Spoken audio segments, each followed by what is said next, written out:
জীবন কিসের উপর নির্ভরশীল? ধনের উপর, বৈভবের উপর, নিঃশ্বাসের উপর? না, এই জীবন নির্ভরশীল বিশ্বাসের উপর। বিশ্বাস নিজের উপর, বিশ্বাস আমাদের আপনজনের উপর। কিন্তু যখন এই বিশ্বাস ভেঙে যায় তখন মানুষের মনও ভেঙে যায়, আর তারপর সে অন্য কিছু করতেই পারে না। তখন কি করা যেতে পারে? তিনটে কাজ আছে যা আপনি করতে পারেন। প্রথম, ভালোবাসা। যাকে আপনি ভালোবাসেন, যারা আপনাকে ভালোবাসে, ভুল যারই হোক না কেন, তার কাছে ক্ষমা চাইতে কখনোই সংকোচ বোধ করবেন না। দ্বিতীয় হলো বিশ্বাস। যারা আপনাকে ভালোবাসেন, আপনাকে বিশ্বাস করেন, তাদের বিশ্বাস কখনো ভাঙবেন না। তৃতীয় হলো আশা। যারা আপনাকে ভালোবাসেন, আপনাকে বিশ্বাস করেন, তাদের আশা আপনার সাথে জড়িত। তাদের থেকে কখনো কিচ্ছু লুকোবেন না। এই তিনটে কাজ করুন, আর এই জীবন সুপ্রসন্ন হয়ে বলবে, রাধা রাধা। কোনো আপনি এটা ভেবে দেখেছেন যে এই বর্ষা, যা আমাদের মনকে উচ্ছ্বাসে ভরিয়ে তোলে, সে নিজে কতটা পরিশ্রম করার পরে আমাদের কাছে আসে? নদী হোক, সরোবর হোক, সমুদ্র হোক, তাকে সূর্যের তাপ সহ্য করতেই হয়। বাষ্প হয়ে আকাশে উড়ে যেতেই হয়। আকাশে গিয়ে কঠোর শীতলতার সম্মুখীন হতেই হয়। সেই ঠান্ডা সহ্য করতেই হয়। আর তারপর এই বর্ষা আমাদের গায়ে ঝরে পড়ে, কারোর তৃষ্ণা নিবারণ করে, আবার কাউকে আশ্বাস দিয়ে যায়। সেইভাবে জীবনে যদি আমাদের কোনো বড় কাজ করতে হয়, তাহলে আমাদের কঠোর এবং নিরন্তর পরিশ্রম করতেই হবে। আর যে ব্যক্তি এই পরিশ্রম করার পরেও, কোনো একটি নির্দিষ্ট স্থানে পৌঁছে যাবার পরেও বিনম্র থাকেন, সেই ব্যক্তি অমরত্ব লাভ করেন। তিনি হলেন সেই ব্যক্তি যাকে সমগ্র সংসার ভালোবাসেন। তাহলে সবসময় মনের মধ্যে বিনম্র ভাব বজায় রাখুন, আর আমার সাথে ভালোবেসে বলুন, রাধা রাধা।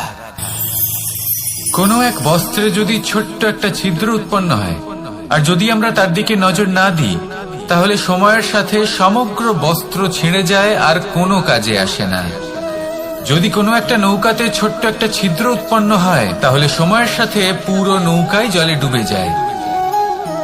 লক্ষ্যের দিকে অগ্রসর হওয়ার সময় একটা ছোট্ট ভুল আপনি যদি করে ফেলেন, তাহলে আপনাকে তার লক্ষ্যের থেকে দূরে করে দিতে পারে। এমনটা এই সম্পর্কের সাথেও হয়ে থাকে। কোনো একটা ছোট্ট কথা, একটা ছোট্ট মনোমালিন্য যদি সম্পর্কে আসে এবং সেটা না মেটানো হয়, তাহলে সেই সমগ্র সম্পর্কটা, অনেক বড় বড় সম্পর্ক ভেঙে যেতে পারে। যদি আপনার সম্পর্কে ছোট্ট একটা ছিদ্র উৎপন্ন হয়, তাহলে প্রেমের সূচ আর স্নেহের সুতো দ্বারা সেলাই করে ফেলুন, যাতে আপনার এই সম্পর্ক অটুট থাকে এবং প্রেম দ্বারা পরিপূর্ণ থাকে। আসুন আমার সাথে ভালোবেসে বলুন, রাধা রাধা। যখন সূর্যের অত্যাধিক তাপের কারণে এই ধরিত্রী শুষ্ক হয়ে যায়, তখন প্রতিবিম্ব আমরা এইভাবে দেখতে পাই। আমরা কোথাও দূরে তাকালে আমাদের মনে হয় সেখানে জল রয়েছে। আমরা যখনই কাছে গিয়ে দেখি, তখন দেখি যে সেখানে জলই নেই। তারপর যেই আমরা পেছনে ফিরে তাকাই, আমরা দেখি যেখান থেকে আমরা এসেছি সেখানে জল পড়ে রয়েছে। এবার এই যে মরুতৃষ্ণা, তা কিন্তু শুধুই ভূমিতে নয়, আমাদের ভাবনা চিন্তার সাথেও এটাই হয়ে থাকে, অনেক সময় হয়ে থাকে। যে ব্যক্তি জল লাভ করার আশায় বসে থাকে, সে কখনোই জল লাভ করতে পারে না। কিন্তু যে ব্যক্তি জল লাভ করার আশায় নিরন্তর পরিশ্রম করতে থাকে, ঘাম ঝরায়, সেই ব্যক্তি কোনো মরুভূমিতেও জল লাভ অবশ্যই করে। জীবনে যদি আমরা বড় কিছু লাভ করতে চাই, তাহলে নিরন্তর পরিশ্রম করতেই হবে। পরিশ্রমের এই মনোভাব অত্যন্ত গুরুত্বপূর্ণ। এই মনোভাব আর দৃষ্টিভঙ্গি, এ হলো অন্তরের গুণ। রূপ এবং প্রসাধন, এগুলি হলো বাহ্যিক আবরণ। যে ব্যক্তি রূপের কারণে আপনাকে ভালোবাসে, তা প্রকৃত ভালোবাসা নয়। কিন্তু যে ব্যক্তি আপনার আবেগ এবং মানসিকতার জন্য আপনাকে ভালোবাসে, তাই হলো প্রকৃত ভালোবাসা। তাহলে এই কথাটা মনে রাখুন আর আমার সাথে ভালোবেসে বলুন, রাধা রাধা। সিংহকে বনের রাজা বলা হয়। অত্যন্ত শক্তিশালী হয় সে, তার পরিবারও খুব বড় হয়। কিন্তু যদি এমন হয় যে সিংহের পরিবারে নিজেদের মধ্যেই কলহ সৃষ্টি হয়, যদি তারা নিজেরাই লড়তে থাকে, তাহলে কি হবে? সিংহকে মেরে তার পরিবারকে মেরে ফেলে শেয়াল বনের রাজা হয়ে উঠবে। এবার এই কথা শুধুই সিংহের উপর প্রযোজ্য নয়, বরং প্রত্যেকটি ব্যক্তি, প্রত্যেক পরিবার, প্রত্যেক সম্প্রদায়, প্রত্যেক রাজ্যের উপর প্রযোজ্য হতে পারে। পরিবারে যদি মতভেদ বেড়ে যায়, তাহলে সেই পরিবার ভেঙে যেতে পারে। ইতিহাস এই বিষয়ের সাক্ষী। যদি সমাজের মানুষ নিজেদের মধ্যেই লড়তে থাকেন, তাহলে কেউ রাজা হতে পারেন না, বরং অন্য কেউ সেই কলহের সুযোগ নিয়ে নিজে রাজা হয়ে বসেন। একতার গুরুত্ব বুঝতে শিখুন। ঘুরে ফিরে বিষয়টা এসে দাঁড়াচ্ছে সেই ভালোবাসায়, কারণ ভালোবাসাই হলো সেই যা সকলকে একসাথে বেঁধে তাদের আনন্দে রাখতে পারে। প্রেমের থেকে বেশি শক্তিশালী আর কিছুই নেই। তাই এই প্রেমকে নিজের মনে জাগ্রত করুন, নিজের পরিবারে বর্ষণ করুন, সমাজে বর্ষণ করুন, রাজ্যে বর্ষণ করুন, আর এই ভালোবাসার সাথেই বলুন, রাধা রাধা। বর্ষা কখনো অনুভব করে দেখেছেন এই বর্ষা? আকাশ থেকে বর্ষার ফোঁটা ঝরে পড়ে, মিষ্টি ফোঁটা, শীতল ফোঁটা, মনকে পবিত্র করে তোলে, ধরিত্রীর তৃষ্ণা নিবারণ করে, আশপাশটা সবুজে ভরিয়ে তোলে। এবার এইরকম জল আমরা কুয়ো থেকেও পেতে পারি। যদি আমরা ভেবে দেখি যে বর্ষা এবং কুয়োর জলের মধ্যে পার্থক্য কি, তবে পার্থক্য আছে। পার্থক্য হলো ভাগ্য এবং কর্মের। বর্ষা হলো ভাগ্য। প্রকৃতির যখন ইচ্ছে হবে তখন বর্ষা হবে, কিন্তু কুয়ো আমরা এমনি এমনি পাই না। কর্ম এবং পরিশ্রমের দ্বারা একে প্রাপ্ত করতে হয়। এই ধরিত্রীকে খুঁড়তে হয়, অনেক ঘাম ঝরাতে হয়, তবেই আমরা একটা কুয়ো প্রাপ্ত করতে পারি। এবার এই বর্ষা, এটা সারা বছর হয় না, কিন্তু কুয়ো এটা বছরের পর বছর আমাদের তৃষ্ণা নিবারণ করে। এবার এর থেকে আমরা কি শিক্ষা লাভ করি? এটাই যে আপনি ভাগ্যের উপর বিশ্বাস রাখুন, কিন্তু নিজের কর্মের উপর আস্থা রাখুন। কারণ কর্ম এবং পরিশ্রম আপনাকে এই সংসারের যে কোনো শিখরে পৌঁছে দিতে পারে। তাহলে নিরন্তর প্রয়াস করুন, কর্ম করুন, আর আমার সাথে ভালোবেসে বলুন, রাধা রাধা। জীবনে সাফল্য এবং অসফলতা আপনার বল, আপনার শক্তির উপরে নির্ভরশীল নয়, আপনার মানসিকতার উপর নির্ভরশীল। যদি কোনো ব্যক্তি দৃঢ় নিশ্চয় করে নেয়, তাহলে সে কখনো হারে না। যদি কেউ হার মেনে নেয়, তাহলে সে কখনোই জিততে পারে না। শেষ পর্যন্ত কি হয়? এই ভাবনাই সত্য হয়ে সামনে চলে আসে, আর এই ভাবনাই পরবর্তীকালে ইতিহাস রচনা করে। সেই জন্য আপনি যদি চান আপনার নাম ইতিহাসে থাকুক, তাহলে দৃঢ় হতে শিখুন।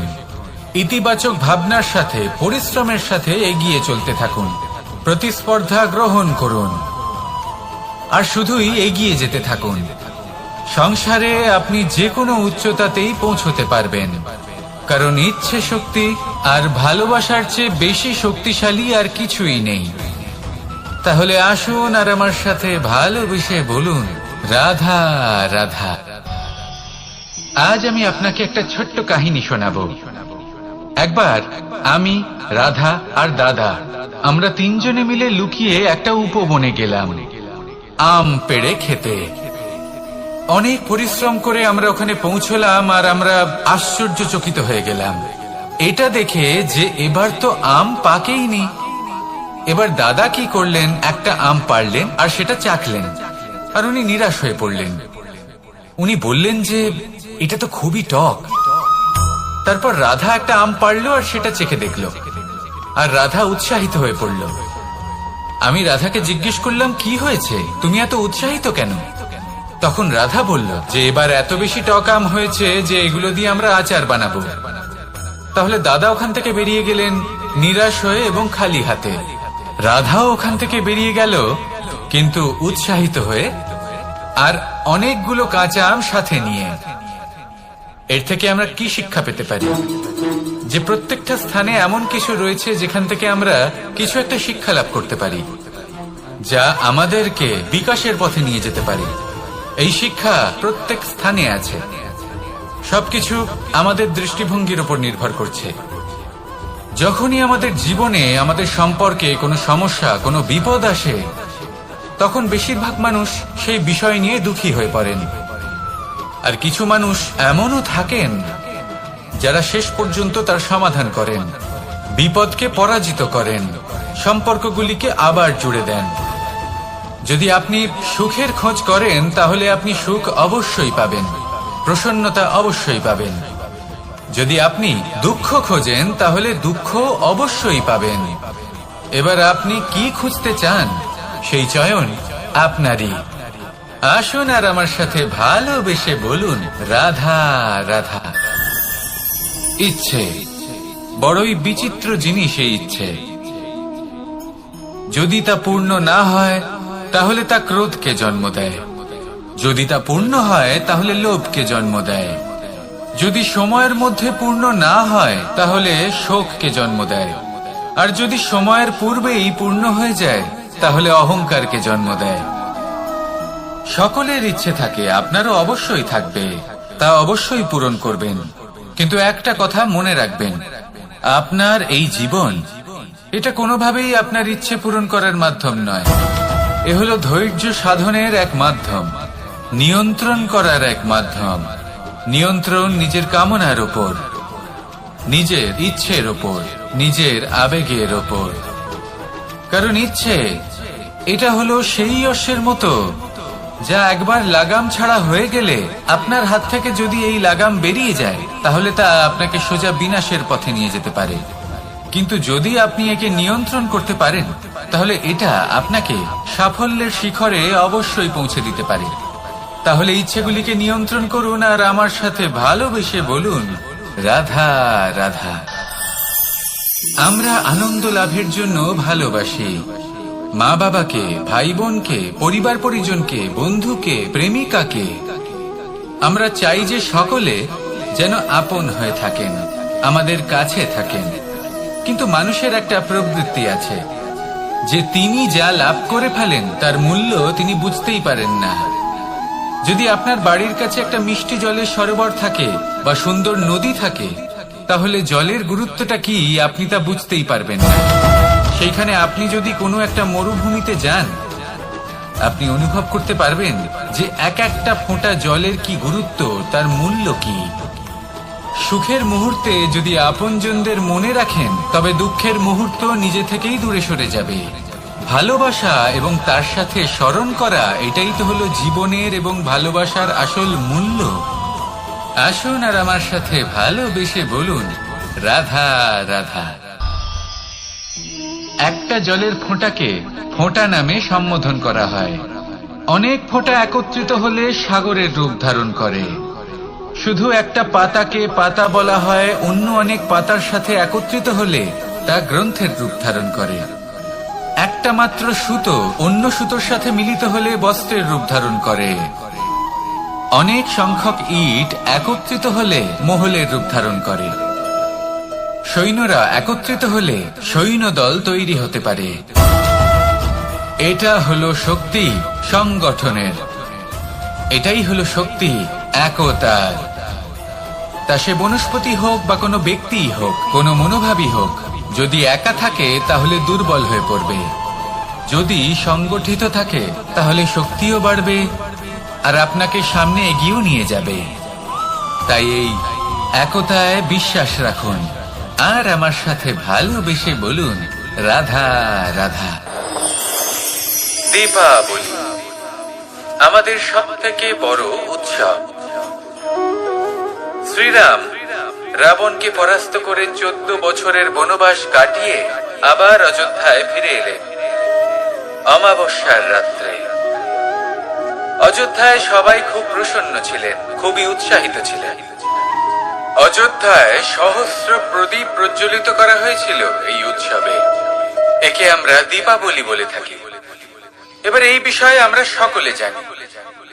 আপনি কি এটা জানেন যে শ্রীরাম বাস্তবে অমাবস্যার এক রাত আগেই অযোধ্যায় পৌঁছে গেছিলেন? সবার সামনে অমাবস্যার রাতে এসেছিলেন। এর কারণ কি?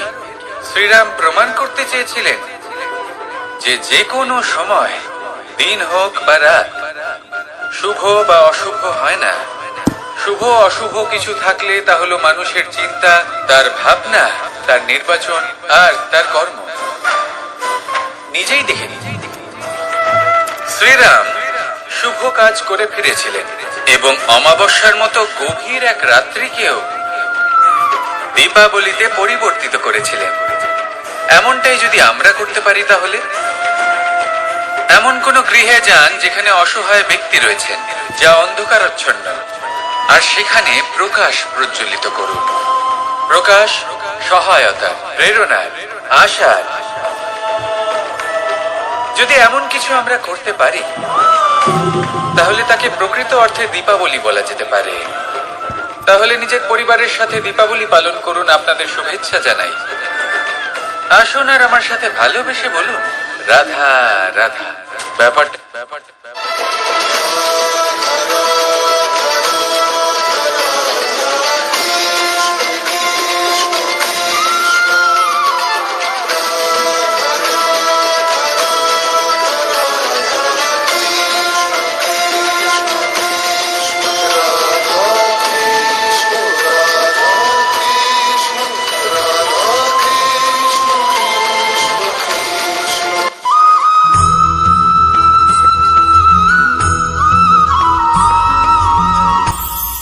এটা হলো ধান গাছ। এর থেকে যে চাল উৎপন্ন হয় তা মানুষ গ্রহণ করেন। আর এটা কি? এ হলো জংলি ঘাস। একবার ভেবে দেখুন, যদি এই জংলি ঘাস ধান গাছের আশেপাশে থাকে তাহলে কি হবে? ধান উৎপন্ন হতে পারবে? তা উৎকৃষ্ট হতে পারবে? আমরা কি তা গ্রহণ করতে পারবো? কখনোই নয়। এই জংলি ঘাস ধানকে নষ্ট করে দেবে, কিন্তু নিজে জীবিত থাকবে। এটাই হলো আজকের শিক্ষা। এই সংসারে যদি আপনি নীতির পথে চলতে চান, উচিত কর্ম করতে চান, সংসারকে সেবা করতে চান, তাহলে জংলি ঘাসের মতো ব্যক্তিদের থেকে সবসময় দূরে থাকতে হবে। সেই ব্যক্তি যারা দুর্নীতি এবং মিথ্যা দ্বারা পরিপূর্ণ, যাদের ব্যবহার অশুভ, যাদের অনেক অশুভ গুণ রয়েছে, তারা সঠিক নয়। সেই সকল ব্যক্তি যাদের চরিত্র অত্যন্ত দুষ্ট হয়, তারা হয় শুভ চরিত্রের ব্যক্তিকে একদম নষ্ট করে দেয়, নয় নিজের মতো বানিয়ে তোলে। তাই যদি আপনি নীতির পথে চলতে চান, এই সংসারের জন্য শুভ কর্ম করতে চান, তাহলে সেই সঙ্গ লাভ করুন যে সঙ্গ জ্ঞানে পরিপূর্ণ, যাদের মধ্যে অনেক গুণ আছে, যাদের থেকে প্রতিদিন কিছু শিখতে পারবেন। এমন ব্যক্তির সাথে জীবন অতিবাহিত করুন। দুরাচারীদের থেকে দূরে থাকুন। তবেই এই মন প্রসন্ন হয়ে বলবে, রাধা রাধা।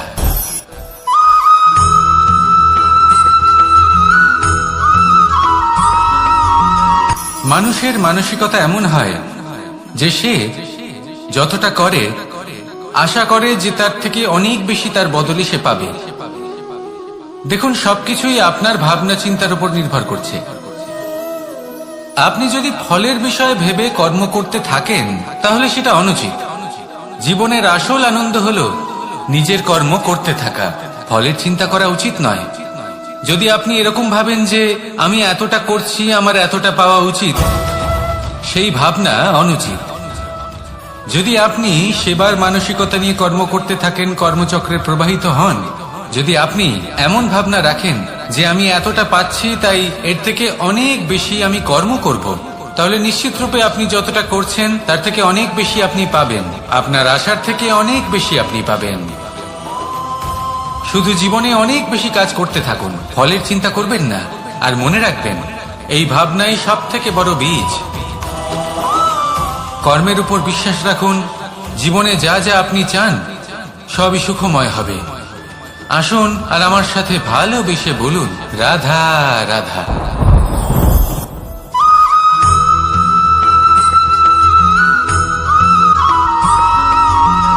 আপনি কখনো কোনো বাজকে নিজের বাসা বানাতে দেখেছেন?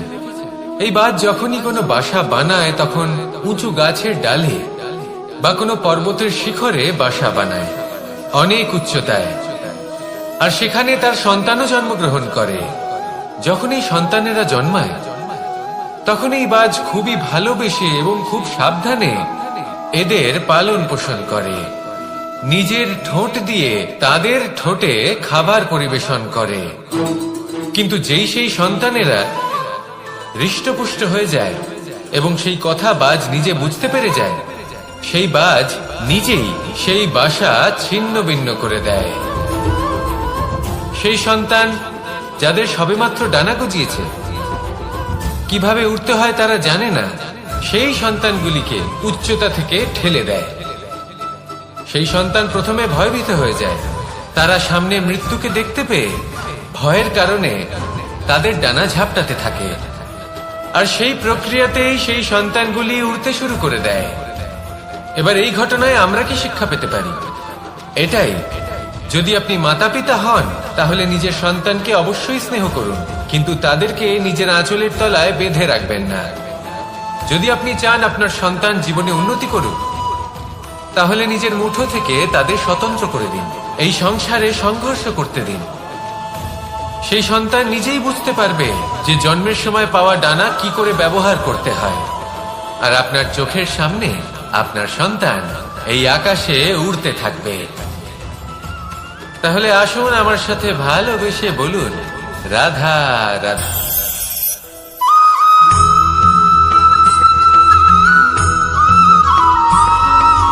বসন্ত ঋতু, এই সময় মন আনন্দে ভরে থাকে। এমন মনে হয় যেন আমরা আকাশে বিচরণ করতে চলে যাই, কিন্তু সেটা তো সম্ভব নয়। সেই জন্য হয়তো আমরা ঘুড়ি ওড়াই, এই ঘুড়িকে নিজেদের প্রতিরূপ মনে করে। এবার অনেক মানুষ আছেন যারা ঘুড়ি ওড়ান, কিন্তু এই কর্মের সারমর্ম কি সেটা কজন বুঝতে পারেন? আপনি এটা মনে করুন যে আপনি হলেন সেই ঘুড়ি, আর এই সুতো যিনি ধরে রয়েছেন তিনি হলেন পরমাত্মা। আর এই সুতো যেখান থেকে শুরু হয় সেই লাটাই হলো আমাদের কর্মচক্র। এবার আপনি নিজেই অনুমান করুন যে এই উড়ান কার ওপর নির্ভরশীল? পরমাত্মার ওপর আর আপনার কর্মের ওপর। যদি পরমাত্মা আপনার হাত ধরে থাকেন, আপনার সাথে থাকেন, যদি আপনি শুভ কর্ম করতে থাকেন, আপনি এই আকাশে উড়তে থাকবেন। কিন্তু কোথাও কোথাও যদি পরমাত্মার সাথে এই বন্ধন ছিন্ন হয়, আপনার কর্মচক্র খারাপ হয়ে যায় বা থেমে যায়, তাহলে আপনার এই ঘুড়ি কেটে যাবে আর দূরে কোনো গাছের ডালে গিয়ে আটকে যাবে। তাই শুধুমাত্র ঘুড়ি ওড়াবেন না, তার থেকে শিখুন, পরমাত্মার সাহচর্যে থাকুন, সবসময় শুভ কর্ম করতে থাকুন আর সবসময় এই আকাশে উড়তে থাকুন। আসুন আর আমার সাথে ভালোবেসে বলুন, রাধা।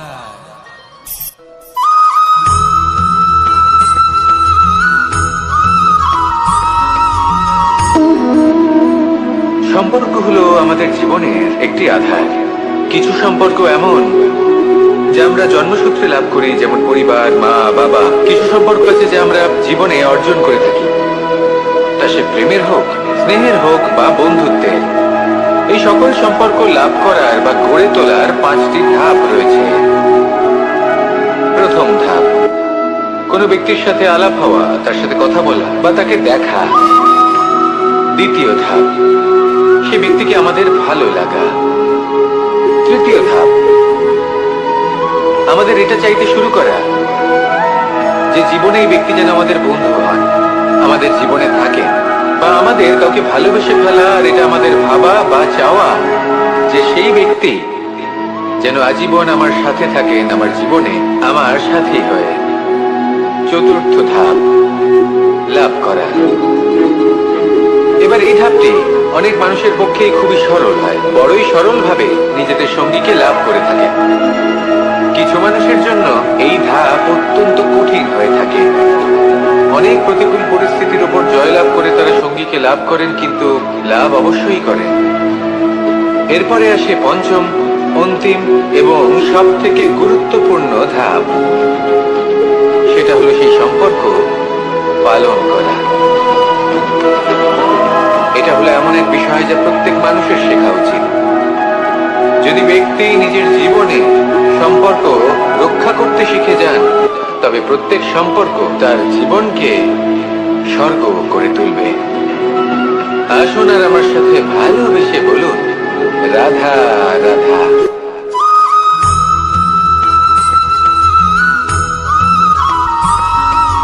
জীবনে যখন কোনো ব্যক্তি নিজের লক্ষ্য প্রাপ্তির জন্য নিরন্তর পরিশ্রম করতে থাকেন, চেষ্টা করতে থাকেন, তখন তিনি কষ্ট অনুভব করেন, কখনো শারীরিক কষ্ট, কখনো মানসিক কষ্ট।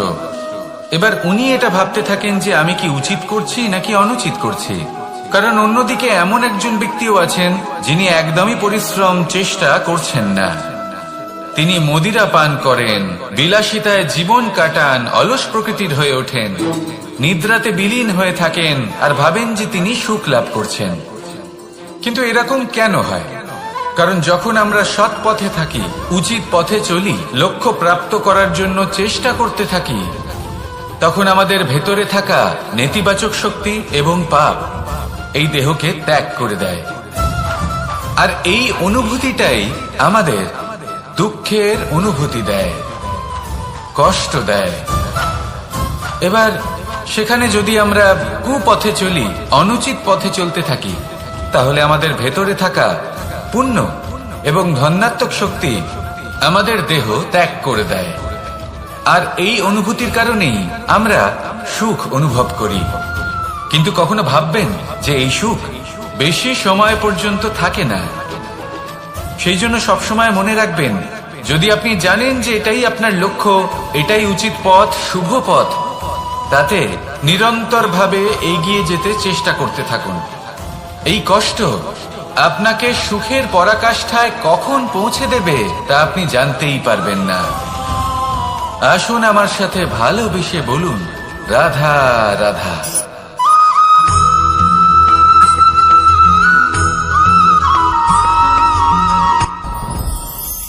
সাথী, সাথী এই শব্দটির ব্যাখ্যা কে কিভাবে করে? মিত্র, সখা, বন্ধু। কিন্তু অর্থ একটাই, তিনি যিনি আপনার সঙ্গী হন আর তিনি যার সাথী আপনি হন। এবার সব থেকে বড় প্রশ্ন হলো এটাই যে তিনি কে হতে পারেন যাকে আপনি আপনার সাথী বলে মেনে নিতে পারেন, নিজের সখা, নিজের মিত্র, নিজের বন্ধু মেনে নিতে পারেন। আপনার সাথী হলেন তিনি যিনি দুঃখের সময় আপনার পাশে থাকবেন, আপনার হাত ধরে থাকবেন। আপনার সাথী হলেন তিনি যার হাত আপনি নিজের সুখের দিনে ধরে থাকবেন। সেই সাথীরই হাত ধরুন যিনি দুঃখে সবসময় আপনাকে সাহায্য করার জন্য তৎপর হয়ে থাকেন, আপনার পাশে থাকেন, আর যাকে সুখের দিনে আপনি আপনার সাথে রাখতে পারেন। আর যখন আপনার সাথে আপনার এই সাথী থাকবে, তখন আপনি এটা বুঝবেন যে যখন জীবনে দুঃখ আসে, তখন এই দুঃখ কমে যায়, সবার মধ্যে ভাগ হয়ে যায়। আর যদি তখন সুখ আসে, তাহলে সেটা সবার উপস্থিতিতে আরো বেড়ে যায়। এটাই হলো প্রেম, এটাই হলো ভালোবাসা, এটাই হলো সঙ্গ। যেমন সম্পর্ক আমার আর রাধার মাঝে।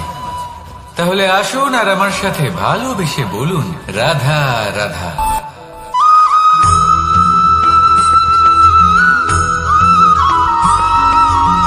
এই সংসারে প্রত্যেক মানুষ এটাই চান যে তিনি যেন ধনবান হন, আর্থিক অবস্থা তার ভালো থাকে, ওনার বাড়িতে লক্ষ্মীর আগমন হয়। কিন্তু সেটা হবে কি করে, সেটাই হলো প্রশ্ন। কেউ বলেন যে যদি পরিশ্রম করো তাহলে ধন অর্জন সম্ভব, কেউ বলেন যে যদি বিদ্যা লাভ হয় তবেই ধন অর্জন সম্ভব, কেউ বলেন যে যদি বলশালী হও তবেই সম্পন্ন থাকবে।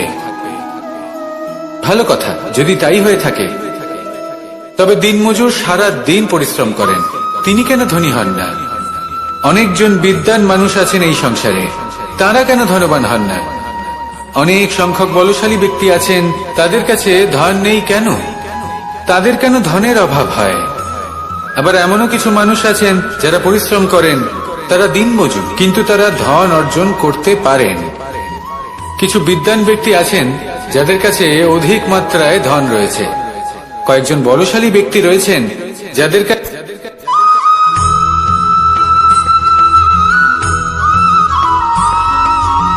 পঞ্চতত্ত্বের মধ্যে দ্বিতীয় তত্ত্ব হল ধরণী, ভূমি, যাকে আমরা ধরণী মাতা বলি। এই ধরণী ধৈর্য ধারণ করে, আর এর ওপরেই আমাদের সমগ্র সংসার নির্ভরশীল। কারণ এই ভূমি সহ্য ক্ষমতা রাখে, এর সহ্য ক্ষমতা হল অপরিসীম। সন্তান যতই আঘাত প্রদান করুক না কেন, প্রেম পূর্বক সহ্য করে, আর তার বদলে অমূল্য রত্ন প্রদান করে। সন্তান যদি হাল চালায়, তাহলে তার বদলে তাকে অন্ন প্রদান করে। এটাই হলো ধরণী। এবার এর থেকে আমরা কি শিক্ষা পেতে পারি? এটাই যে কারোর জন্য কিছু করা বা কাউকে কিছু দেওয়া মনে কোনো কামনা ছাড়াই। আর এই কথাটা বুঝে যান, যদি কারোর জন্য কামনা না রেখে বা কোনো পাওয়ার আশা না রেখে কারোর জন্য কিছু করেন বা কারোকে কিছু দেন, যদি এটা আপনি শিখতে পারেন, তবে আপনি ভালোবাসতে শিখে গেছেন। আর সেই জন্যই এই ধরিত্রীকে মাতা বলা হয়। কারণ মাতা শুধু উনি নন যিনি গর্ভে সন্তানকে ধারণ করেন, মাতা তো উনিও যিনি জীবন বাঁচতে শেখান, যিনি জীবন বাঁচার উদাহরণ প্রদান করেন। তাহলে ধরণীর থেকে এই নিঃস্বার্থ ভাব শিখুন, নিঃস্বার্থ ভালোবাসা শিখুন, আর এই ভালোবাসার সাথেই বলুন রাধা রাধা।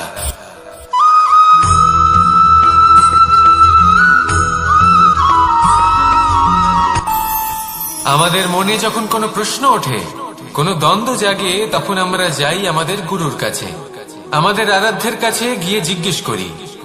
এইভাবেই একদিন আমি পৌঁছলাম আমার আরাধ্যের কাছে, আমার মহাদেবের কাছে, আর ওনাকে প্রশ্ন করলাম যে মহাদেব, জীবনে আনন্দ পাওয়ার, উৎসব পালনের, প্রেম ভাগ করে নেবার, জীবনকে উপভোগ করে নেওয়ার সর্বশ্রেষ্ঠ সময় কোনটা? মহাদেব হাসলেন আর উনি বললেন, জীবনে উৎসব পালনের সব থেকে শ্রেষ্ঠ দিন হল মৃত্যুর ঠিক আগের দিনটা। প্রেম ভাগ করে নেওয়ার সব থেকে শ্রেষ্ঠ মুহূর্ত হল মৃত্যুর ঠিক আগের মুহূর্ত। জীবনকে উপভোগ করে নেওয়ার সর্বশ্রেষ্ঠ প্রহর হল মৃত্যুর এক প্রহর পূর্বে। তখন আমি চমকে গেলাম। আমি বললাম, কিন্তু মহাদেব, মৃত্যু তো অনিশ্চিত, আমরা জানিও না কবে আমাদের মৃত্যু হবে। মহাদেব আবার হাসলেন। উনি বললেন যে যদি আমরা এভাবে জীবন কাটাই যে আমরা জীবনের প্রত্যেক দিন, প্রত্যেক মুহূর্ত, প্রত্যেক প্রহর শেষ বলে মনে করি, তাহলে আমাদের সমস্ত জীবন আনন্দের সাথেই অতিবাহিত হবে। কি বলেন?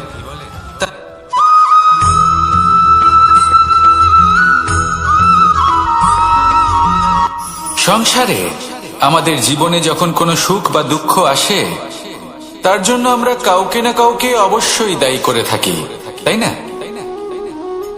এই ব্যক্তি আমাদের সাথে এরকম কাজ করেছেন, তাই আমার সাথে এমন হলো। ওই ব্যক্তি যদি এমনটা না করতেন, তাহলে আজ আমি ওই স্থানে পৌঁছতে পারতাম। সবই আপনার দৃষ্টিভঙ্গির ওপর নির্ভরশীল। আর যদি আপনার দৃষ্টিভঙ্গি এমন হয়, তাহলে তা অনুচিত। সত্যি কথা বলতে, এই সংসারে ভিন্ন ভিন্ন ধরনের মানুষ আছে। এটা আপনার উপর নির্ভর করছে কিভাবে তাদের স্বাগত জানাবেন। একবার ভাবুন, আমি আমার দুটো হাত সামনে নিয়ে এলাম, দুটো মুঠো খুলে দিলাম। দুই প্রকারের মানুষ আসবেন, কিছু না কিছু দিয়ে যাবেন। এই মুঠো যদি আমি বন্ধ করে দিই, তাহলে না কেউ আমাকে কিছু দিতে পারবে, না আমার কিছু যাবে আসবে। নিশ্চয়ই বুঝতে পারছেন এই দুই ধরনের ব্যক্তি কারা এবং তারা কি দিয়ে যান। আমি যদি নিজের মুঠো খুলে দিই, তাহলে কিছু ভালো মানুষ আসবেন, আমাকে আনন্দ, সন্তুষ্টি, জ্ঞান প্রদান করে যাবেন, ভালো অভিজ্ঞতা দিয়ে যাবেন। কোনো খারাপ ব্যক্তি যদি আসেন, তাহলে তিনিও খারাপ অভিজ্ঞতা দেবেন, যার থেকে আমি শিক্ষা লাভ করব। এই সব কিছু আমি লাভ করতে পারি। মুঠো যদি বন্ধ করে রাখি, তাহলে আমি কিছুই পাবো না। দেখুন, এই সংসারে প্রত্যেকের জীবনে এইরকম, প্রত্যেকের জীবনে সবকিছুই আছে, ভালো খারাপ দুই মানুষই আছে, ভালো অভিজ্ঞতা আছে, খারাপ অভিজ্ঞতা আছে। নির্ভর করছে আপনার উপর যে আপনি কি করবেন, এনাদের স্বাগত কিভাবে জানাবেন, কার থেকে কি বুঝবেন, কি শিখতে পারবেন, আর কোন দৃষ্টিভঙ্গি নিয়ে অগ্রসর হবেন। এটাই নির্ধারণ করবে যে আপনার জীবন কেমন হবে। আসুন আমার সাথে ভালোবেসে বলুন, রাধা রাধা।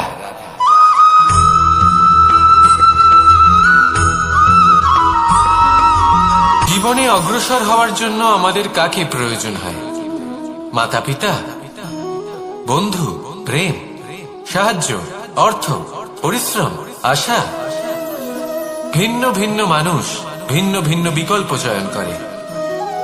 যদি আমি আপনাকে বলি তাহলে জয় আর পরাজয়ের মন্ত্র দুটো শব্দের উপর নির্ভর করে, মেনে নেওয়া আর দৃঢ় হওয়া। যদি মেনে নেন তাহলে হেরে যাবেন, যদি দৃঢ় হন তাহলে নিশ্চিত রূপে জয়ী হবেন। যদি কখনো আপনি ক্লান্ত হয়ে ওঠেন, আপনি দুঃখী হন, পুরোপুরি ভেঙে পড়েছেন, তখন মেনে নেবেন না যে আপনি ভেঙে পড়েছেন, নয়তো হেরে যাবেন। তখন উল্টে স্থির করবেন যে যাই হয়ে যাক না কেন আমি জয়ী হবই। আর আপনি দেখবেন যে জয় নিশ্চিত রূপে আপনার কাছেই আসবে। তাহলে এই কথা মনে রাখবেন আর আমার সাথে ভালোবেসে বলবেন, রাধা রাধা।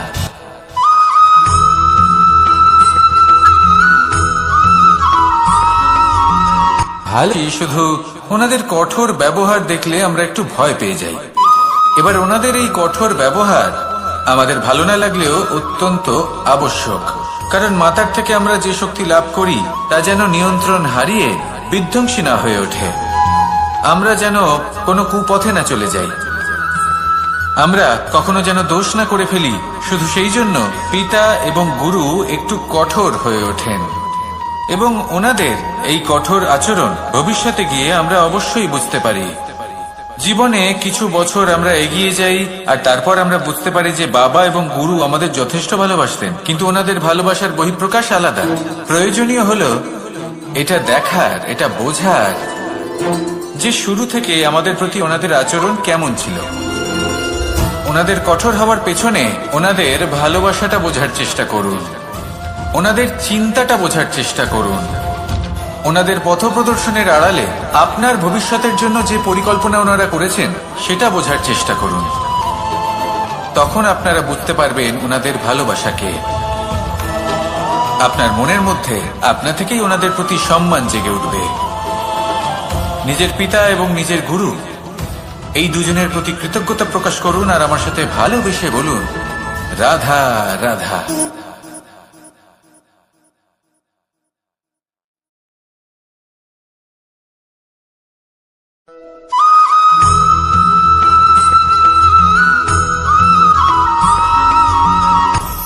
আপনি কখনো পর্বতের শিখরে উঠেছেন? আপনি দেখতে পাবেন পর্বতের পদতলে প্রচুর সুন্দর ফুল রয়েছে, সবুজ বনানী রয়েছে। যত আপনি উপরে উঠতে থাকবেন তত ফুল কমতে থাকবে, সবুজ বনানী কমতে থাকবে। আরো কিছুটা উপরে উঠলে কাঁটা জাতীয় গাছ দেখতে পাবেন, শুকনো গাছ দেখতে পাবেন। আরো যদি উপরে ওঠেন তাহলে পাষাণ দেখতে পাবেন। আরো উপরে উঠলে হিমখণ্ড দেখতে পাবেন। এই যে পর্বত, তা মনুষ্য জীবনের সব থেকে উত্তম উদাহরণ। মানুষ যখন সাফল্যের শিখরে পৌঁছতে চান, মহানুভবতার শিখরে পৌঁছতে চান, পথে যত আস্তে আস্তে উপরে উঠতে থাকেন ততই ভৌতিক বস্তু তার থেকে বিচ্ছিন্ন হতে থাকে। যদি তিনি সেই ভৌতিক বস্তুগুলি ত্যাগ না করতে পারেন তাহলে কখনোই সেই স্থানে পৌঁছতে পারবেন না। আর মানুষ যদি উচিত ত্যাগ করতে পারেন, পথে অগ্রসর হতে থাকেন, এগোতে থাকেন, তাহলে একদিন না একদিন তিনি মহানুভবতার, জ্ঞানের, সাফল্যের হিমের স্বাদ অবশ্যই লাভ করবেন। মনে রাখবেন, মানব জীবনের ত্যাগ হলো অত্যন্ত গুরুত্বপূর্ণ অংশ। আসুন আমার সাথে ভালোবেসে বলুন, রাধা রাধা।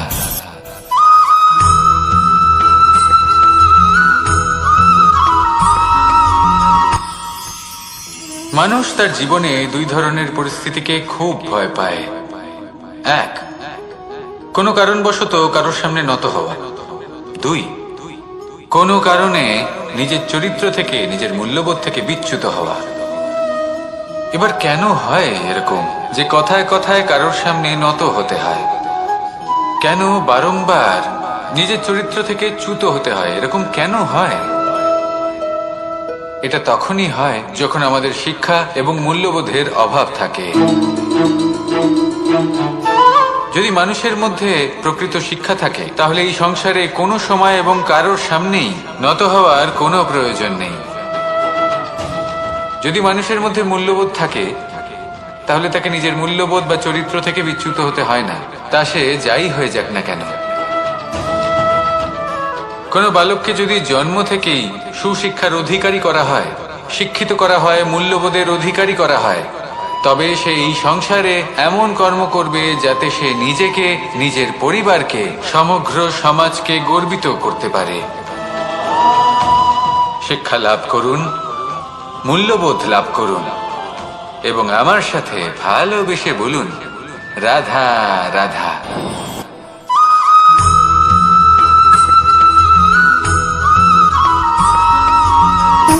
সুখ, দুঃখ এবং শক্তি, এই 3 হলো এই সংসারের ত্রিদেবের মতো। আমাদের জীবনে যা কিছু ঘটছে এই 3টির ভিত্তির উপরেই হচ্ছে।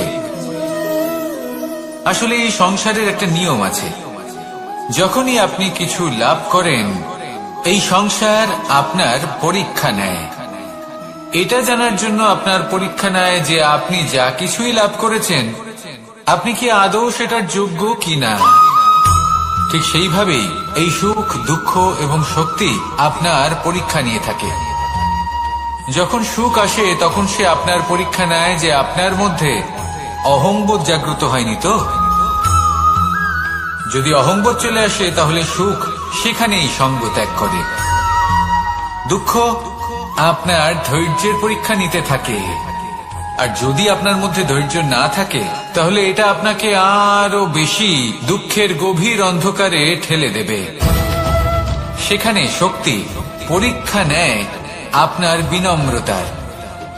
যদি আপনি বিনম্র না হন তাহলে হয় এই শক্তি আপনার সঙ্গ ত্যাগ করবে, নয় এই শক্তি বিনম্রতার অভাবে আপনার পতনের কারণ হতে পারে। এই সংসারে যে কোনো ব্যক্তি যিনি এই পরীক্ষায় উত্তীর্ণ হয়ে থাকেন এই জীবনে তিনি সাফল্য লাভ করেন। আসুন আমার সাথে ভালোবেসে বলুন, রাধা রাধা।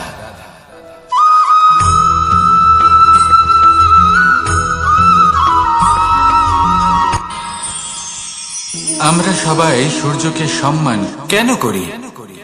কারণ আমরা জানি যে সন্ধেবেলা যখন সূর্যাস্ত হবে তখন শুধুমাত্র অন্ধকার বাকি থাকবে। ঠিক কিছুটা এরকমই হয় আমাদের মাতা পিতাও, যিনি আমাদের জন্ম দেন, আমাদের ভরণ পোষণ করেন, আমাদের বড় করেন, আমাদের প্রেম প্রদান করেন। কখনো কখনো তাদের মুখ থেকে কটু কথা নিঃসৃত হয়, আমাদের দুঃখ হয়, কিন্তু তখন আমাদের এটা বোঝা উচিত এগুলি নিঃসৃত হচ্ছে আমাদেরই মঙ্গলের জন্য। যেমন সূর্যদেব, উনিও উত্তাপ দিয়ে থাকেন আমাদেরই মঙ্গলের জন্য, যাতে ফসল পাকতে পারে, যাতে জল বাষ্প হয়ে মেঘ হতে পারে, বৃষ্টি হতে পারে, আর এই সংসারে নিরন্তর জলের প্রবাহ থাকে। আমাদের মাতা পিতা, তাদের কঠোর আচরণ, তাদের কঠোর অনুশাসনের পেছনে লুকিয়ে থাকে ওনাদের ভালোবাসা। আমাদের তা বুঝতে হবে, সসম্মানে ওনাদের গ্রহণ করতে হবে। কারণ ঠিক সূর্যাস্তের পরে যেমন চতুর্দিক অন্ধকারচ্ছন্ন হয়ে যায়, তেমনি আমাদের জীবন থেকে যখন আমাদের মাতা পিতা চলে যায় তখন আমাদের জীবনেও শুধু এবং শুধুমাত্র অন্ধকারই ছেয়ে থাকে। সেই জন্য নিজের মাতা পিতাকে সম্মান করুন, ওনাদের ভালোবাসা প্রদান করুন। এই মন আর এই জীবন প্রসন্ন হয়ে বলবে, রাধা রাধা।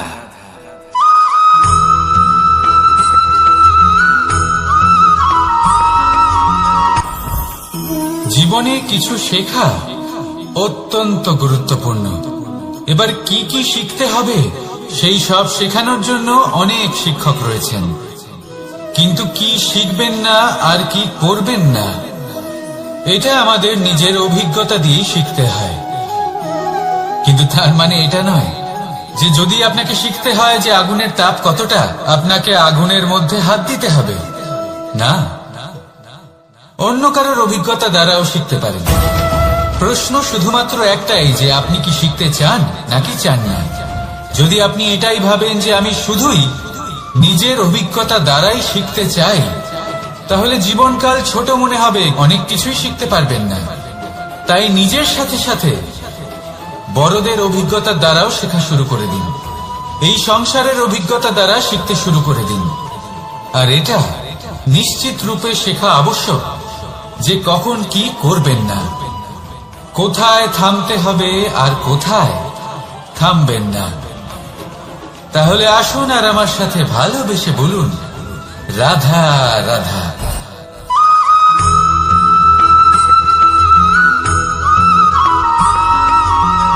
এই সংসারে সব থেকে বেশি কোমল বস্তু হলো রেশম। এই রেশম এতটাই কোমল হয় যে এর পুরো একটা থান শুধুমাত্র একটা হাতে ধরা সম্ভব। কখনো ভেবে দেখেছেন এই রেশম কিভাবে হয়? একটি কীট তার লালার দ্বারা উৎপন্ন হয়।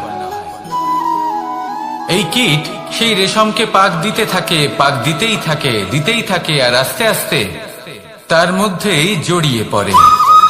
শেষে ওর এই সুন্দর অমূল্য সৃষ্টি রেশমের এই সুতো তার নির্মাণ কার্য পূর্ণ হয়, কিন্তু তাতেই ও নিজে বন্দী হয়ে যায়। নিজেরই মায়াজালের এই বন্দী গৃহে নিজেই ফেঁসে যায়।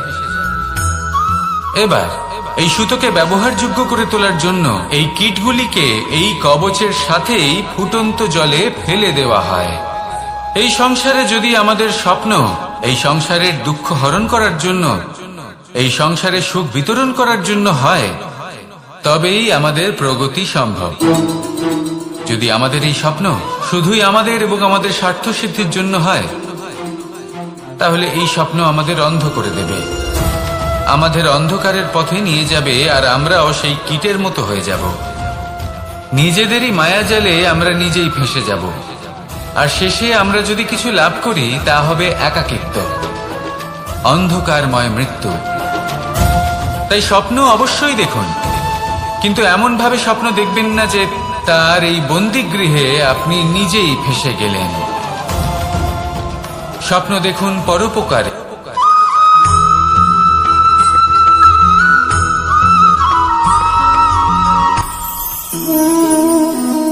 শক্তি এক অত্যন্ত বিচিত্র বস্তু, বা বলতে পারেন অনুভূতি।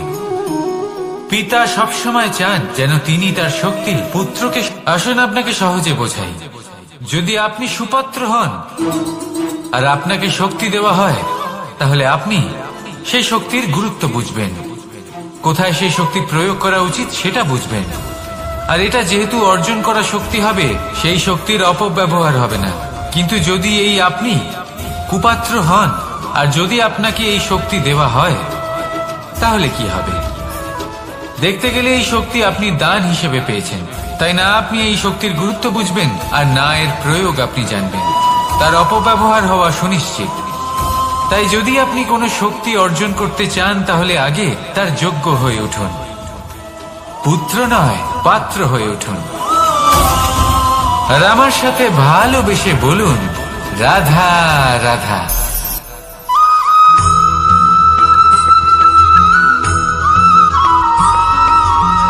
এই সংসারে প্রত্যেক মানুষ এটাই চান যে তিনি যেন ধনবান হন, আর্থিক অবস্থা তার ভালো থাকে, ওনার বাড়িতে লক্ষ্মীর আগমন হয়। কিন্তু সেটা হবে কি করে, সেটাই হলো প্রশ্ন। কেউ বলেন যে যদি পরিশ্রম করো তাহলে ধন অর্জন সম্ভব, কেউ বলেন যে যদি বিদ্যা লাভ হয় তবেই ধন অর্জন সম্ভব, কেউ বলেন যে যদি বলশালী হও তবেই সম্পন্ন থাকবে। ভালো কথা, যদি তাই হয়ে থাকে, তবে দিনমজুর সারা দিন পরিশ্রম করেন, তিনি কেন ধনী হন না? অনেকজন বিদ্বান মানুষ আছেন এই সংসারে, তারা কেন ধনবান হন না?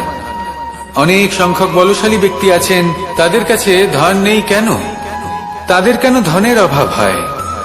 আবার এমনও কিছু মানুষ আছেন যারা পরিশ্রম করেন, তারা দিনমজুর, কিন্তু তারা ধন অর্জন করতে পারেন। কিছু বিদ্বান ব্যক্তি আছেন যাদের কাছে অধিক মাত্রায় ধন রয়েছে। কয়েকজন বলশালী ব্যক্তি রয়েছেন যাদের কাছে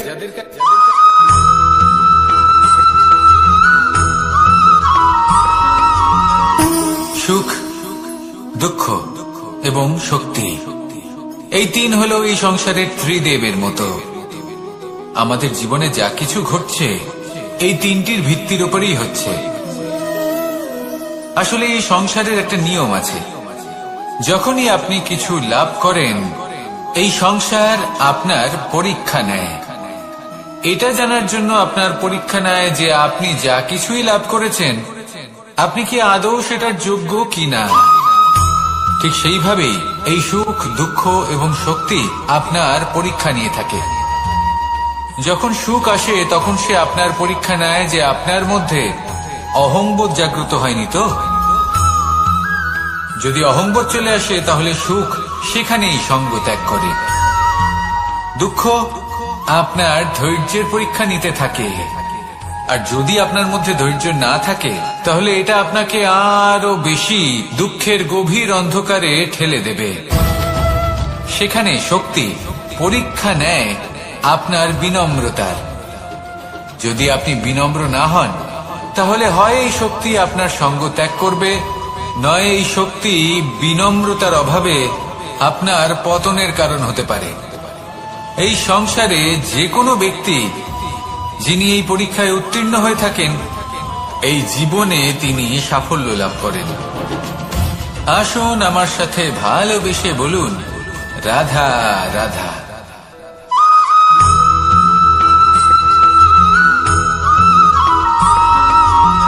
পঞ্চতত্ত্বের মধ্যে দ্বিতীয় তত্ত্ব হল ধরণী, ভূমি, যাকে আমরা ধরণী মাতা বলি। এই ধরণী ধৈর্য ধারণ করে, আর এর উপরেই আমাদের সমগ্র সংসার নির্ভরশীল। কারণ এই ভূমি সহ্য ক্ষমতা রাখে, এর সহ্য ক্ষমতা হল অপরিসীম। সন্তান যতই আঘাত প্রদান করুক না কেন প্রেম পূর্বক সহ্য করে, আর তার বদলে অমূল্য রত্ন প্রদান করে। সন্তান যদি হাল চালায় তাহলে তার বদলে তাকে অন্ন প্রদান করে। এটাই হলো ধরণী। এবার এর থেকে আমরা কি শিক্ষা পেতে পারি? এটাই যে কারোর জন্য কিছু করা বা কাউকে কিছু দেওয়া মনে কোনো কামনা ছাড়াই। আর এই কথাটা বুঝে যান, যদি কারোর জন্য কামনা না রেখে বা কোনো পাওয়ার আশা না রেখে কারোর জন্য কিছু করেন বা কারোকে কিছু দেন, যদি এটা আপনি শিখতে পারেন তবে আপনি ভালোবাসতে শিখে গেছেন। আর সেই জন্যই এই ধরিত্রীকে মাতা বলা হয়। কারণ মাতা শুধু উনি নন যিনি গর্ভে সন্তানকে ধারণ করেন, মাতা তো উনিও যিনি জীবন বাঁচতে শেখান, যিনি জীবন বাঁচার উদাহরণ প্রদান করেন। তাহলে ধরণীর থেকে এই নিঃস্বার্থ ভাব শিখুন, নিঃস্বার্থ ভালোবাসা শিখুন, আর এই ভালোবাসার সাথেই বলুন, রাধা রাধা।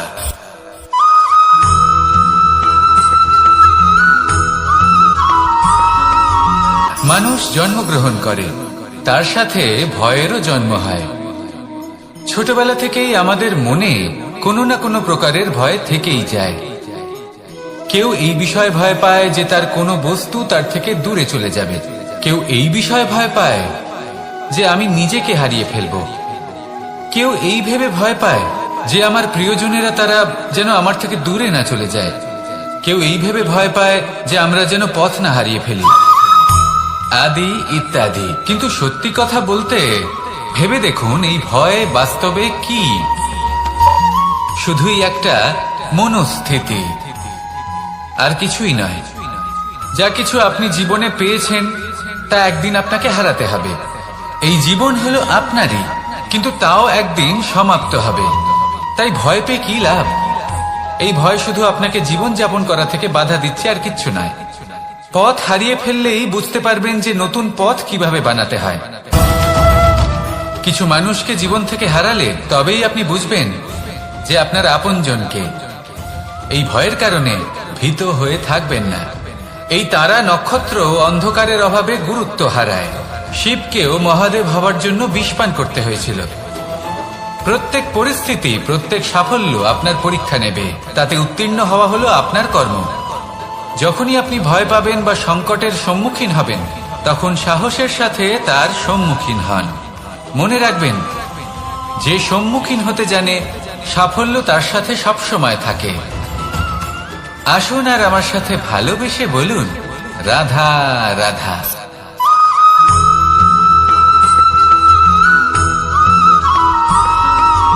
জীবনে অগ্রসর হওয়ার জন্য আমাদের কাকে প্রয়োজন হয়? মাতা পিতা, বন্ধু, প্রেম, সাহায্য, অর্থ, পরিশ্রম, আশা। ভিন্ন ভিন্ন মানুষ ভিন্ন ভিন্ন বিকল্প চয়ন করে। যদি আমি আপনাকে বলি, তাহলে জয় আর পরাজয়ের মন্ত্র দুটো শব্দের উপর নির্ভর করে, মেনে নেওয়া আর দৃঢ় হওয়া। যদি মেনে নেন, তাহলে হেরে যাবেন। যদি দৃঢ় হন, তাহলে নিশ্চিত রূপে জয়ী হবেন। যদি কখনো আপনি ক্লান্ত হয়ে ওঠেন, আপনি দুঃখী হন, পুরোপুরি ভেঙে পড়েছেন, তখন মেনে নেবেন না যে আপনি ভেঙে পড়েছেন, নয়তো হেরে যাবেন। তখন উল্টে স্থির করবেন যে যাই হয়ে যাক না কেন, আমি জয়ী হবই। আর আপনি দেখবেন যে জয় নিশ্চিত রূপে আপনার কাছেই আসবে। তাহলে এই কথা মনে রাখবেন আর আমার সাথে ভালোবেসে বলবেন, রাধা রাধা।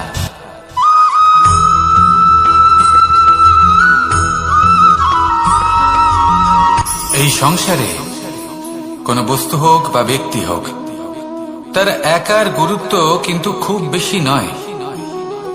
একটা উদাহরণ হিসেবে বৃষ্টির ফোঁটাকে ভেবে দেখুন। যদি একটি বৃষ্টির ফোঁটা হয়, তাহলে তার খুব বেশি গুরুত্ব থাকে না। কিন্তু যখন সহস্র বৃষ্টির ফোঁটা মেঘের মধ্যে দিয়ে ঝরে পড়ে, তখন সেটা বর্ষার রূপ ধারণ করে। সেই বর্ষা যাই প্রকৃতিকে শান্ত করে।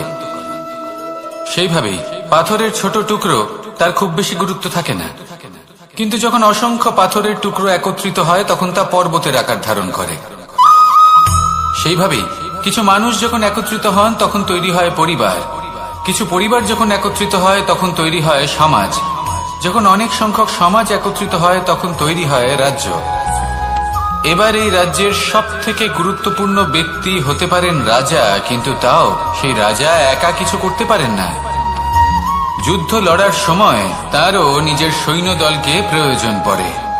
কিন্তু এই সংসারে এমন একজন ব্যক্তি আছেন, যিনি একাই সব কাজ করতে থাকেন, এবং সেই ব্যক্তি হলেন মা। আমাদের জীবনে একজন পিতার ভূমিকা কিন্তু নিঃসন্দেহে অমূল্য। কিন্তু আমাদের সকলের জীবনে যে ভূমিকা একজন মায়ের, তা অন্য কারোর থাকে না। একজন মা একাই সন্তানকে বড় করতে পারেন, সংস্কারী করে তুলতে পারেন, তার জন্য পরিশ্রম করেন। আর এত কিছু কাজ করার পরেও তার কাজের জন্য তিনি প্রশংসা অবশ্য পান না। উল্টে যদি সেই সন্তান অনুচিত পথে চালিত হয়, অনুচিত কর্ম করে, তখন সেই মাকেই অপবাদের পাত্র হয়ে উঠতে হয়। আমাদের জীবনে মায়ের যোগদান কতটা, সেটা বুঝুন। আপনাকে বড় করে তোলার জন্য উনি কতটা পরিশ্রম করেছেন, সেটা বুঝুন। আজ থেকে, এখন থেকে, এই মুহূর্ত থেকে মাকে সম্মান করতে শিখুন। যখন সময় পাবেন, যখন সুযোগ হবে, তখন তার প্রশংসা করুন। ওনারও ভালো লাগবে। আর মায়ের এই মমতার জন্য, তার এই ভূমিকার জন্য আসুন সবাই মিলে আমরা তাকে প্রণাম করি, আর সকলে মিলে ভালোবেসে বলি, রাধা রাধা।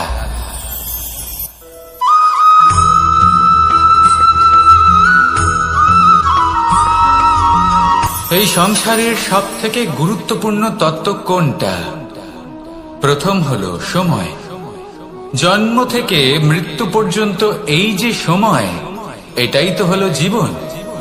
দ্বিতীয় হলো জীবন, যাতে আমরা সময়ের সদ্ব্যবহার করি, শ্রেষ্ঠ থেকে শ্রেষ্ঠতর কাজ করার চেষ্টা করি। বহু বছরের এই পরম্পরা, এই সংস্কৃতিকে এগিয়ে নিয়ে যাওয়ার চেষ্টা করি। এই সংসারে আমরা অংশগ্রহণ করতে চেষ্টা করি। তৃতীয় হলো ধন, সেই ধন যা প্রত্যেক ব্যক্তি অর্জন করতে চেষ্টা করেন। এবার এই তিনটি তত্ত্বের মধ্যে একটা সামঞ্জস্য আছে, সমান ব্যাপার আছে। সে ধনই হোক বা সময় হোক বা হোক জীবন। আর সেই সমান ব্যাপার হলো যে যদি আপনি এটা গণনা করতে থাকেন তাহলে তা কমতে থাকে, যদি আপনি এটা ব্যবহার করেন তাহলে তা বাড়তে থাকে। একে সংগঠিত করে রাখতে চেষ্টা করলে এ হাত থেকে ফসকে যায়, কিন্তু যদি আপনি একে সামলে রাখতে শিখে যান তাহলে এমন কাজ করবেন যাতে সংসারের সাথে সাথে পরবর্তী প্রজন্ম লাভবান হবে। যদি কিছু শিখতে চান তাহলে সামলাতে শিখুন, গণনা করা বা সংগঠিত করা নয়।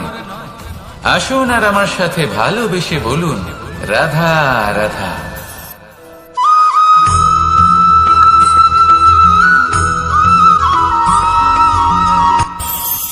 এই সংসারে আমরা প্রকাশ কোথা থেকে পাই? এর উত্তর বড়ই সরল। ভোরে যখন সূর্যোদয় হয় তখন প্রকাশের কিরণ আমাদের ঘরে এসে পৌঁছয়। এইভাবেই আমরা প্রকাশ লাভ করি। এবার এই প্রকাশের আলোতেই আমরা সারাদিনের কাজ সম্পন্ন করি।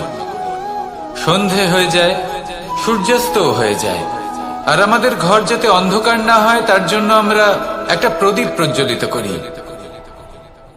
এটাই ঘটে আমাদের জীবনেও। এবার প্রবাহমান আয়ুর সাথে আমরা আমাদের অন্তরে যদি একটা প্রদীপ প্রজ্বলিত করে নিই তাহলে বিষয়টাই অন্যরকম হবে। এবার আপনি বলবেন কোন প্রকাশের কথা বলছি যা আমাদের অন্তরে জাগ্রত করা সম্ভব? আমাদের আত্মার মাঝে প্রেমের প্রকাশ জাগ্রত করার কথা বলছি।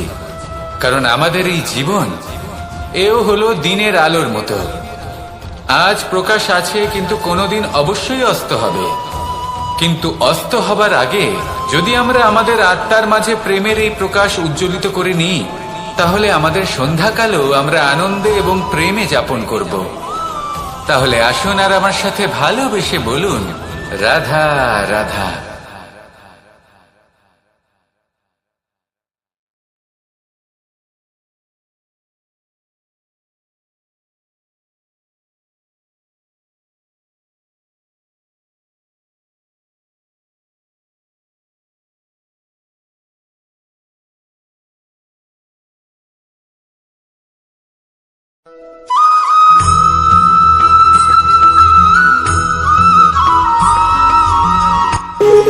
যখন মানুষের মৃত্যু হয় তখন কি হয়?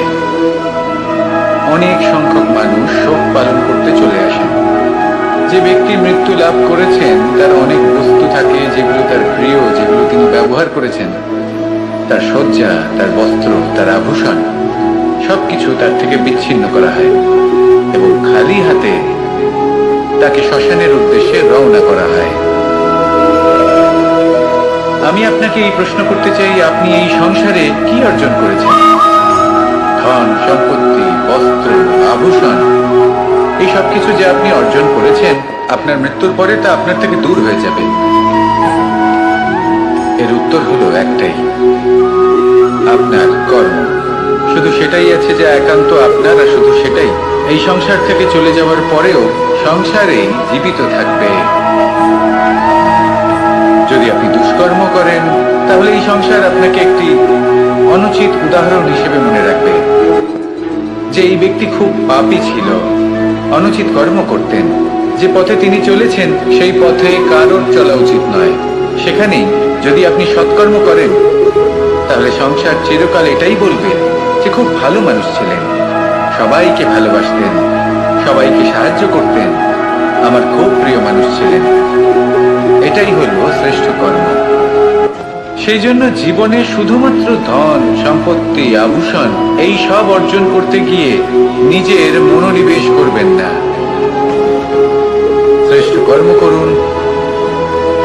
সংসার থেকে চলে যাওয়ার পরেও এই কর্মই এই সংসারে আপনাকে জীবিত রাখবে। আসুন আমার সাথে ভালোবেসে বলুন, রাধা রাধা।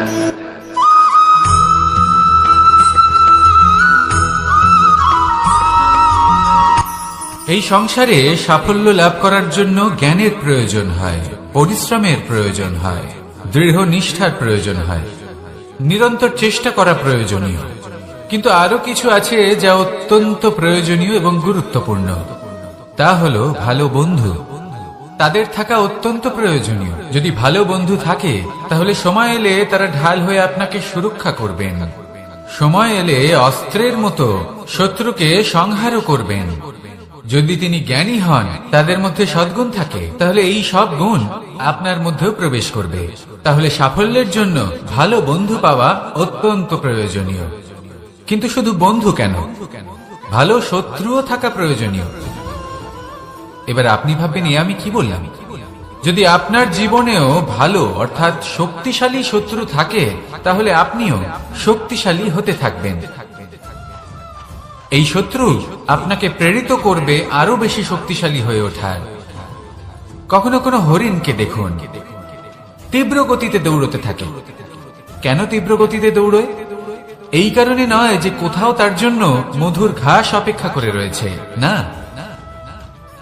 সে এই কারণে তীব্র গতিতে দৌড়য় কারণ সেটা না করলে তার পেছনে একটি সিংহ আছে যে ওকে নিজের ভোজন করে ফেলবে। তাই জীবনে বিপদ, সংকট, এই সবকিছুও হলো অত্যন্ত গুরুত্বপূর্ণ। তার সম্মুখীন হতে শিখুন আর আমার সাথে ভালোবেসে বলুন, রাধা রাধা।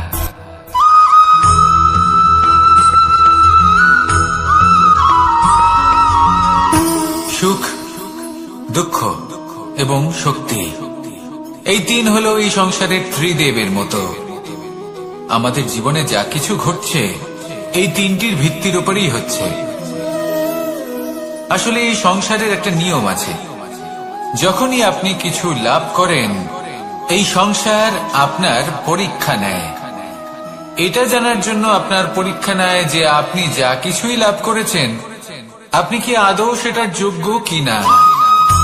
ঠিক সেইভাবেই এই সুখ, দুঃখ এবং শক্তি আপনার পরীক্ষা নিয়ে থাকে। যখন সুখ আসে তখন সে আপনার পরীক্ষা নেয় যে আপনার মধ্যে অহংবোধ জাগ্রত হয়নি তো। যদি অহংবোধ চলে আসে তাহলে সুখ সেখানেই সঙ্গ ত্যাগ করে। দুঃখ আপনার ধৈর্যের পরীক্ষা নিতে থাকে। আর যদি আপনার মধ্যে ধৈর্য না থাকে তাহলে এটা আপনাকে আরো বেশি দুঃখের গভীর অন্ধকারে ঠেলে দেবে। সেখানে শক্তি পরীক্ষা নেয় আপনার বিনম্রতার। যদি আপনি বিনম্র না হন তাহলে হয় এই শক্তি আপনার সঙ্গ ত্যাগ করবে, নয় এই শক্তি বিনম্রতার অভাবে আপনার পতনের কারণ হতে পারে। এই সংসারে যে কোনো ব্যক্তি যিনি এই পরীক্ষায় উত্তীর্ণ হয়ে থাকেন, এই জীবনে তিনি সাফল্য লাভ করেন। আসুন আমার সাথে ভালোবেসে বলুন, রাধা রাধা।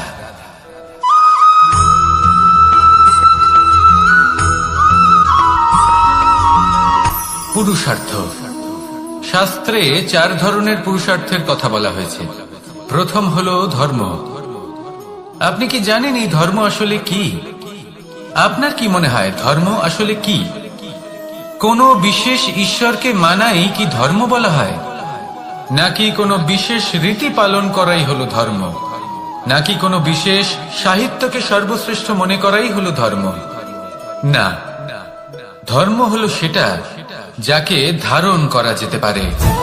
আর ধারণ শুধু সেটাই করা যায় যা পবিত্র। পবিত্র শুধু তাকেই বলা হয় যা নিঃস্বার্থ, যার মধ্যে শাসন করার কোনো ইচ্ছে নেই, যা সরলভাবেই প্রবাহমান, জল এবং বায়ুর মতো। যখন কোনো ব্যক্তি ধর্মকে ধারণ করেন এবং সেই ধর্ম সেই ব্যক্তিকে রক্ষা করে, তখন তাকে ধর্ম বলা হয়। ধর্ম যা রক্ষা করে অহংকার থেকে, খারাপ চিন্তার হাত থেকে। সেই জন্য পুরুষার্থ গড়ে তোলার আগে, ধর্ম পালন করার আগে ধর্মের প্রকৃত অর্থ কি সেটা বুঝে নিন। এটা জেনে রাখুন যে সমস্ত ধর্মের আধার, সমস্ত ধর্মের ভিত শুধুমাত্র ভালোবাসা। আসুন আর এই ভালোবাসার সাথেই বলুন, রাধা রাধা।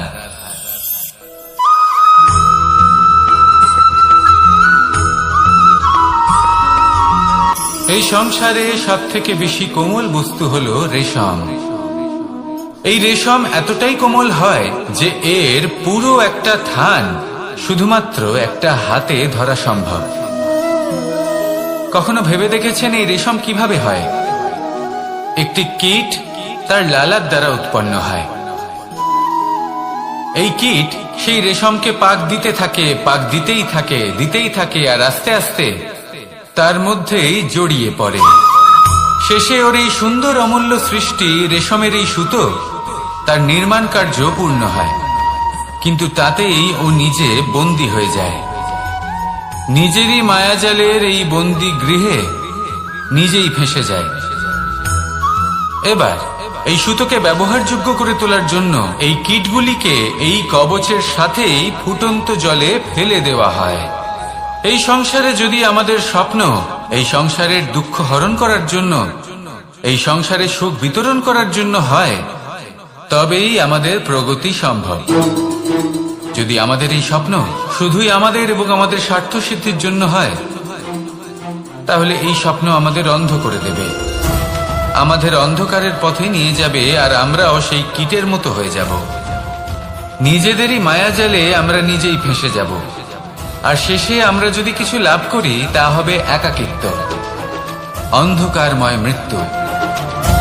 তাই স্বপ্ন অবশ্যই দেখুন, কিন্তু এমন ভাবে স্বপ্ন দেখবেন না যে তার এই বন্দিগৃহে আপনি নিজেই ফেঁসে গেলেন। স্বপ্ন দেখুন পরোপকারে,